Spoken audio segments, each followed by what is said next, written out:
Praise Lord everyone. Bible reading in 6 months. Day 118 April 28th. మొదటి భాగంగా యెషయా గ్రంథం 50 అధ్యాయం నుండి చదువుకుందాం. యెహోవా ఇలాగూ సెలవిచ్చుచున్నాడు, నేను మీ తల్లిని విడనాడిన పరిత్యాగ పత్రిక ఎక్కడనున్నది? నా అప్పుల వారిలో ఎవనికి మిమ్ము నమ్మివేసి తిని, మీ దోషములను బట్టి మీరు అమ్మబడితిరి, మీ అతిక్రమములను బట్టి మీ తల్లి పరిత్యాగము చేయబడెను. నేను వచ్చినప్పుడు ఎవడనూ లేకపోనేలా, నేను పిలిచినప్పుడు ఎవడనూ ఉత్తరమియ్యకుండానేలా, నా చెయ్యి విమోచింపలేనంత కురుచైపోయినా విడిపించుటకు నాకు శక్తి లేదా? నా గద్దింపు చేత సముద్రమును ఎండబెట్టుదును, నదులను ఎడారిగా చేయుదును. నీళ్లు లేనందున వాటి చేపలు కంపుకొట్టి దాహం చేత చచ్చిపోవును. ఆకాశము చీకటి కమ్మజేయుచున్నాను, అవి గోనెపట్ట ధరింపజేయుచున్నాను. అలసిన వారిని మాటల చేత ఊరడించు జ్ఞానము నాకు కలుగునట్లు శిష్యునికి తగిన నోరు యెహోవా నాకు దయచేసి ఉన్నాడు. శిష్యులు వినినట్లుగా నేను వినుటకై ఆయన ప్రతి ఉదయమున నాకు వినుబుద్ధి పుట్టించుచున్నాడు. ప్రభువగు యెహోవా నా చెవికి వినుబుద్ధి పుట్టింపగా నేను ఆయన మీద తిరుగుబాటు చేయలేదు, వినకుండా నేను తొలగిపోలేదు. కొట్టువారికి నా వీపును అప్పగించి తిని, వెంట్రుకలు పెరికివేయి వారికి నా చింపలను అప్పగించి తిని, ఉమ్మివేయి వారికిని అవమానపరచు వారికిని నా ముఖము దాచుకొనలేదు. ప్రభువగు యెహోవా నాకు సహాయం చేయవాడు కనుక నేను సిగ్గుపడలేదు.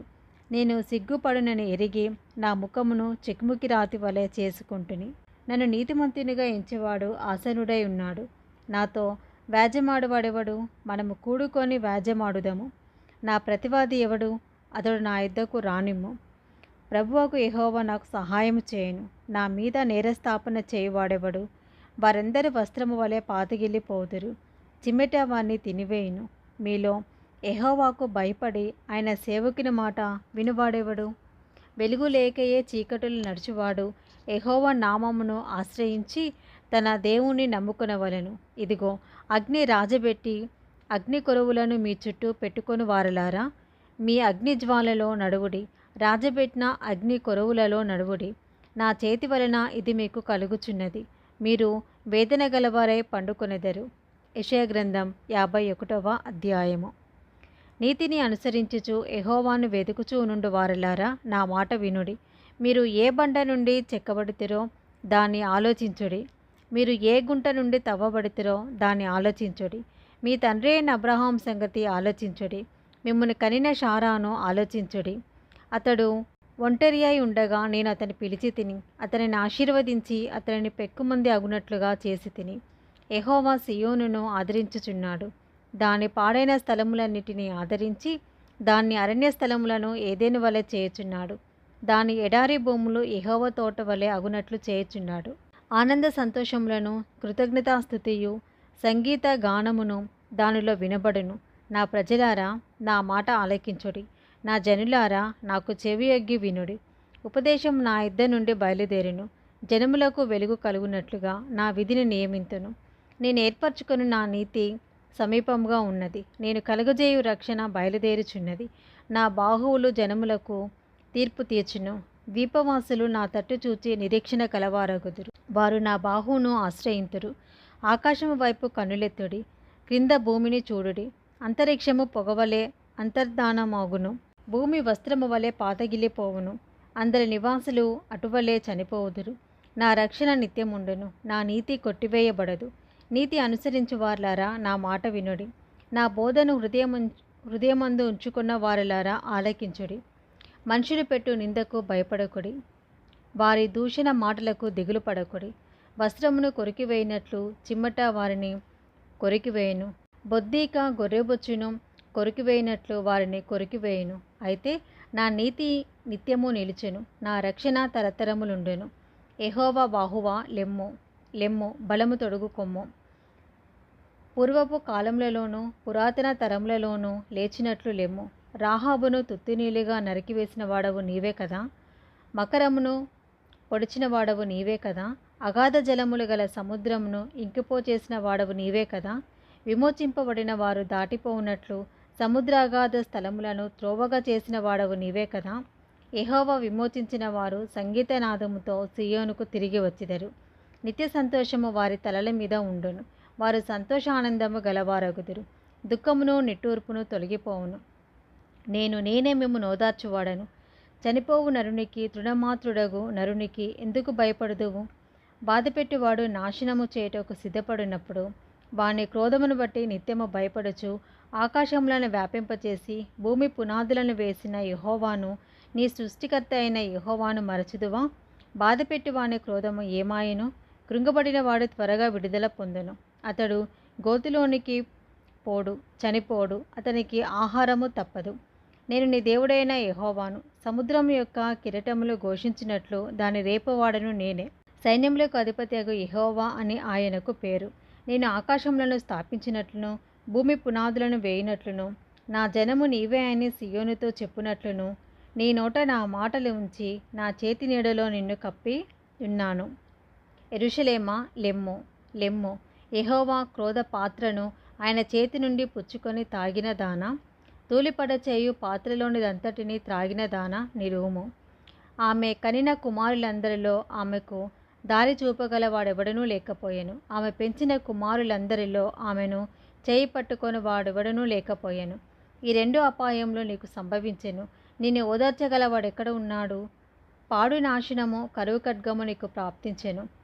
నేను నిన్నెట్లు ఓదార్చిదును? నీ కుమారులు మూర్ఛిల్లి ఉన్నారు. దుప్పి వలలో చిక్కుబడినట్లు వీధులన్నిటి చివరలలో వారు పడి ఉన్నారు. యెహోవా క్రోధముతోనూ నీ దేవుని గద్దింపుతోనూ వారు నిండి ఉన్నారు. ద్రాక్షారసము లేకయే మత్తురాలవై శ్రమపడిన దానా, ఈ మాట వినుము. నీ ప్రభువగు యెహోవా తన జనుల నిమిత్తము వ్యాజ్యమాడు నీ దేవుడు ఇలాగు సెలవిచ్చుచున్నాడు. ఇదిగో, తూలిపడచేయు పాత్రను, నా క్రోధ పాత్రను నా చేతిలో నుండి తీసివేసి ఉన్నాను. నీవికను దానిలోనిది త్రాగవు. నిన్ను బాధపరచు వారి చేతిలో దాన్ని పెట్టెదను. మేము దాటిపోవునట్లు క్రిందికి వంగి సాగిలపడుమని వారు నీతో చెప్పగా, నీవు నీ వీపును దాటు వారికి దారిగా చేసి నేలకు దానిని వంచితివి కదా. వారికే ఆ పాత్రను త్రాగనిచ్చెదను. యెషయా గ్రంథం 52వ అధ్యాయము. సియోను, లెమ్ము, లెమ్ము, నీ బలము ధరించుకొనము. పరిశుద్ధ పట్టణమైన యెరూషలేమా, నీ సుందర వస్త్రములను ధరించుకొనము. ఇక మీదట సున్నతి పొందని వాడొకడైనను అపవిత్రుడొకడైనను నీ లోపలికి రాడు. ధూళి దులుపుకొనుము. యెరూషలేమా, లేచి కూర్చుండుము. చెరపట్టబడిన సియోను కుమారి, నీ మెడకట్లు విప్పి వేసుకొనుము. యెహోవా ఇలాగు సెలవిచ్చుచున్నాడు. మీరు ఊరికయ్యే అమ్మబడితిరి కదా, రూకలీయకే మీరు విమోచింపబడెదరు. దేవుడైన యెహోవా అనుకొనుచున్నదేమనగా, తాత్కాల నివాసము చేయుటకై పూర్వకాలమున నా జనులు ఐగుప్తునకు పోయిరి, మరియు అష్షూరు నిర్నిమిత్తముగా వారిని బాధించెను. నా జనులు ఊరికయ్యే కొనిపోబడి ఉన్నారు. వారిని బాధపరచువారు వారిని చూచి గర్జించుచున్నారు. ఇదే యెహోవా వాక్కు. దినమెల్లా నా నామం దూషింపబడుచున్నది. కావున ఇచ్చట నేనేమి చేయవలెను? ఇదే యెహోవా వాక్కు. నా జనులు నా నామం తెలుసుకొందురు. నేనున్నానని చెప్పువాడను నేనే అని వారు ఆ దినమున తెలుసుకొందురు. సువార్త ప్రకటించుచు, సమాధానము చాటించుచు, సువర్తమానము ప్రకటించుచు, రక్షణ సమాచారము ప్రచురించు వాని పాదములు, నీ దేవుడు ఏలుచున్నాడని సియోనుతో చెప్పుచున్న వాని పాదములు పర్వతముల మీద ఎంతో సుందరములై ఉన్నవి. ఆలకించుము. నీ కావలివారు పలుకుచున్నారు, కూడుకొని బిగ్గరగా పాడుచున్నారు. యెహోవా సియోనును మరలా రప్పించగా వారు కన్నులారా చూచుచున్నారు. యెరూషలేమునందు పాడై ఉన్న స్థలములారా, ఉత్సహించి ఏకముగా సంగీత గానము చేయుడి. యెహోవా తన జనులను ఆదరించెను, యెరూషలేమును విమోచించెను. సమస్త జనముల కన్నులెదుట యెహోవా తన పరిశుద్ధ బాహువును బయలుపరిచి ఉన్నాడు. భూదిగంత నివాసులందరూ మన దేవుని రక్షణ చూచెదరు. పోవుడి, పోవుడి, అచ్చటి నుండి వెళ్ళుడి. అపవిత్రమైన దేనిని ముట్టకుడి, దాని యుద్ధ నుండి తొలగిపోవుడి. యెహోవా సేవోపకరణములను మోయువార్లారా, మిమ్మును మీరు పవిత్రపరచుకునుడి. మీరు త్వరపడి బయలుదేరరు, పారిపోవు రీతిగా వెళ్ళరు. యెహోవా మీ ముందర నడుచును. ఇశ్రాయేలు దేవుడు మీ సైన్యపు వెనుకటి భాగమును కావలి కాయును. ఆలకించుడి. నా సేవకుడు వివేకముగా ప్రవర్తించును. అతడు హెచ్చింపబడి ప్రసిద్ధుడై మహాగణుడుగా ఎంచబడెను. నిన్ను చూచి ఏ మనుషుని రూపము కంటే అతని ముఖమును, నరరూపం కంటే అతని రూపమును చాలా వికారమని చాలామంది ఎలాగూ విస్మయముందిరో, అలాగే అతడు అనేక జనములను చిలకరించును. రాజులు అతన్ని చూచి నోరు మోసుకునెదరు. తమకు తెలియజేయబడని సంగతులు వారు చూచెదరు, తాము వినని దానిని గ్రహించుదురు. యెషయా గ్రంథం 53వ అధ్యాయము. మేము తెలియజేసిన సమాచారము ఎవడు నమ్మెను? యెహోవా బాహు ఎవనికి బయలుపరచబడెను? లేత మొక్కవలెను, ఎండిన భూమిలో మొలిచిన మొక్కవలెను అతడు ఆయన ఎదుట పెరిగెను. అతనికి స్వరూపమైనను సొగసైనను లేదు. మనం అతని చూచి అపేక్షించినట్లుగా అతని యందు స్వరూపము లేదు. అతడు తృణీకరింపబడిన వాడును ఆయను, మనుషుల వలన విసర్జింపబడిన వాడును, వ్యసనాకాంతుడుగాను, వ్యాధిని అనుభవించిన వాడుగాను, మనుషులు చూడనొల్లని వాడుగాను ఉండెను. అతడు తృణీకరింపబడిన వాడు కనుక మనము అతనిని ఎన్నిక చేయకపోతిమి. నిశ్చయంగా అతడు మన రోగములను భరించెను, మన వ్యసనములను వహించెను. అయినను ముత్తబడిన వానిగాను, దేవుని వలన బాధింపబడిన వానిగాను, శ్రమనొందిన వానిగాను మనం అతనిని ఎంచితిమి. మన అతిక్రమ క్రియలను బట్టి అతడు గాయపరచబడెను, మన దోషములను బట్టి నలగగొట్టబడెను. మన సమాధానార్థమైన శిక్ష అతని మీద పడెను. అతడు పొందిన దెబ్బల చేత మనకు స్వస్థత కలుగుచున్నది. మనమందరము గొర్రెల వలె త్రోవ తప్పిపోతిమి. మనలో ప్రతివాడును తనకిష్టమైన త్రోవకు తొలగెను. యెహోవా మన అందరి దోషమును అతని మీద మోపెను. అతడు దౌర్జన్యము నొందెను, బాధింపబడినను అతడు నోరు తెరవలేదు. వదకు తేబడు గొర్రెపిల్లయు, బొచ్చు కత్తిరించి వానెదుట గొర్రెయు మౌనముగా ఉండునట్లు అతడు నోరు తెరవలేదు. అన్యాయపు తీర్పు నొందినవాడై అతడు కొనిపోబడెను. అతడు నా జనుల అతిక్రమమును బట్టి మొత్తబడెను కదా. సజీవుల భూమిలో నుండి అతడు కొట్టివేయబడెను. అయినను అతని తరము వారిలో ఈ సంగతి ఆలోచించిన వారెవరు? అతడు మరణమైనప్పుడు భక్తిహీనులతో అతనికి సమాధి నియమింపబడెను. ధనవంతుని యొద్ద అతడు ఉంచబడెను. నిశ్చయంగా అతడు అన్యాయమేమీ చేయలేదు, అతని నోట ఏ కపటమునూ లేదు. అతడు నలగగొట్టుటకు యెహోవాకు ఇష్టమాయెను, ఆయన అతనికి వ్యాధి కలుగజేసెను. అతడు తన్ను తానే అపరాధ పరిహారార్థ బలి చేయగా అతని సంతానము చూచును. అతడు దీర్ఘాయుషమంతుడగును, యెహోవా ఉద్దేశము అతని వలన సఫలమగును. అతడు తనకు కలిగిన వేదనను చూచి తృప్తి నొందును.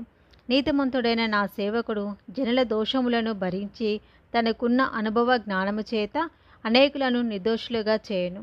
కావున గొప్పవారితో నేను అతనికి పాలు పంచిపెట్టెదను, గనులతో కలిసి అతడు కొల్ల సొమ్ము విభాగించుకొనును. ఏలియనగా మరణం నొందినట్లు అతడు తన ప్రాణమును ధారపోసెను. అతిక్రమం చేయువారిలో ఎంచబడిన వాడాయను. అనేకుల పాపమును భరించుచు తిరుగుబాటు చేసిన వారిని గూర్చి విజ్ఞాపనము చేసెను. ఇది మొదటి భాగం అండి. Praise the lord.